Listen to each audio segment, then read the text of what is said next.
ఎందుకు రావాలి చెప్పండి? ఏం సంపాదించుకుంది, ఏం కూడబెట్టుకుంది చెప్పండి ఈ భూమి మీద? లేదు.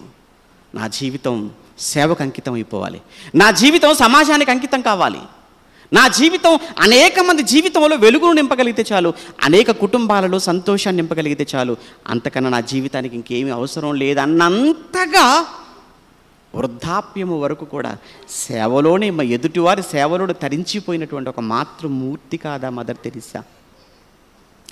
ఇదే మాట అండి, ఇదే మాట.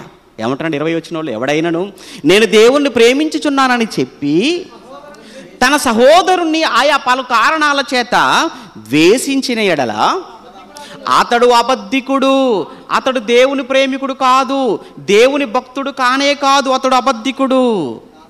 తాను చూచుచున్నటువంటి తన సహోదరుని ప్రేమించని వాడు తాను చూడని దేవుణ్ణి ఎలాగూ ప్రేమించును అన్నాడు. అంటే కనిపించని దేవుణ్ణి ప్రేమించటం అనంటే కళ్ళ ముందు కనబడుతున్న సహోదరుని ప్రేమించటం.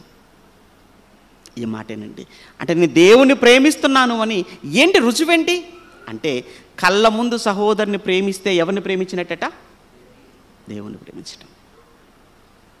అందరికీ మదర్ తెరీసా స్ఫూర్తిగా కనబడితే, ప్రేరణగా కనబడితే, ఆవిడకి ప్రేరణనిచ్చింది ఏంటన్నమాట? బైబిల్ ప్రేరణ. అంటే